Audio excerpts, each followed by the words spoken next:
Dear friends, Assalamu alaikum wa rahmatullahi wa barakatuhu. Today, in this series of the pronoun, we are going to talk about the first type of the pronoun, which is called the personal pronoun. In this series, we will discuss what is the personal pronoun, what are the uses of the personal pronoun, and why do we call them the personal pronouns, and how many persons are there in English grammar. Today, we will discuss them.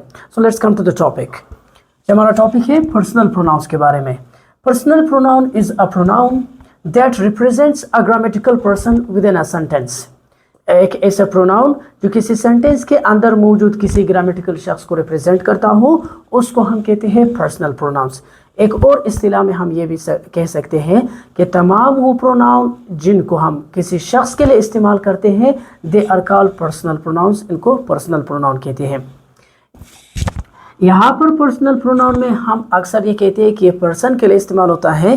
बात दरअसल ये है कि इनको हम persons के लिए इस्तेमाल करते हैं, ये पर्सन्स के लिए भी इस्तेमाल होता है, इसको हम एनिमल के लिए भी इस्तेमाल करते हैं, और इसी तरीके से थिंग्स के लिए भी इस्तेमाल करते हैं, और इसी तरीके से जो इनमेट थिंग्स होते हैं यानी बेजान अशिया होते हैं, उनके लिए भी हम इस्तेमाल कर सकते हैं. तो ये ख़ास तौर पर इनको पर्सनल इसलिए कहा जाता है क्योंकि ये they stand for 3 persons in English. ये इंग्लिश में 3 पर्सन्स के लिए इस्तेमाल होते हैं. So that's why they are called personal pronouns. इस वजह से इनको पर्सनल प्रोनाउन कहते हैं. Okay, as we know that there are 3 persons in English grammar में हमारे पास 3 पर्सन्स होते हैं. The first one is called first person. इसको फर्स्ट पर्सन कहते हैं. First person the person speaking, जो शख्स बोल रहा होता है, और वो प्रोनाउन जो हम बोलने वाले के लिए इस्तेमाल करते हैं उसको फर्स्ट पर्सन कहते हैं. बोलने वाला हमेशा अपने लिए आई इस्तेमाल करेगा, और आई का प्लूरल जो है वी है. मसलन अगर मैं अकेला बोल रहा हूँ तो मैं आई इस्तेमाल करूँगा, अगर मेरे साथ कोई पार्टनर है तो फिर मैं आई के बजाय वी का इस्तेमाल करता हूँ. तो वो प्रोनाउन जो स्पीकर अपने लिए इस्तेमाल करता है, वो प्रोनाउन जो स्पीकर अपने लिए इस्तेमाल करता है, उसको हम फर्स्ट प्रोनाउन कहते हैं. और ये हमारे पास 2 है, आई और वी.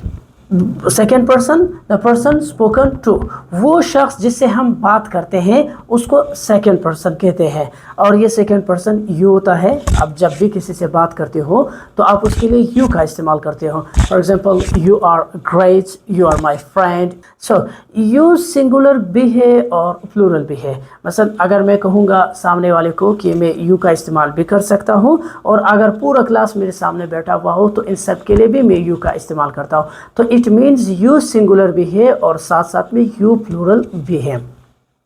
इसी तरीके से third person the person spoken of, वो शख्स जिसकी हम बात करते हैं, तो ऐसे शख्स जिसके हम जुमले में बात करते हैं उसको थर्ड पर्सन कहते हैं. फॉर एग्जांपल, हम कहते हैं कि अली, तो अली की बात कर रहे तो वो थर्ड पर्सन है. और इसी तरीके से अली के लिए हम प्रोनाउन ही का इस्तेमाल करते हैं. अगर मरियम से मैं बात कर रहा हूँ तो मरियम के लिए मैं इस्तेमाल करूँगा शी, शायद. और अगर हम मरियम का तस्करा कर रहे हैं तो फिर हम मरियम के लिए शी इस्तेमाल करते हैं, like she said to me. And इसी तरीके से अगर हमारे पास किसी बेजान चीज़ की बात करता हूँ या जानवर की बात करता हूँ तो इसके लिए मैं इट का इस्तेमाल करता हूँ. इसी तरीके से इट हमारे पास जो है वो थर्ड पर्सन सिंगुलर होता है. और इसी तरीके से दे हमारे पास थर्ड पर्सन प्लूरल है. इसको हम इंसानों के लिए भी इस्तेमाल कर सकते हैं, इसको हम जानवरों के लिए भी इस्तेमाल कर सकते हैं, और इनको हम चीज़ों के लिए भी इस्तेमाल कर सकते हैं. ये आगे हम जा कर के इनके इस्तेमालात के बारे में पढ़ लेंगे. हम ये कह सकते हैं कि those pronoun that stand for 3 persons, ऐसे प्रोनाउन जो इन 3 पर्सन्स के लिए इस्तेमाल होते हैं, they are called personal pronouns. इनको पर्सनल प्रोनाउंस कहते हैं.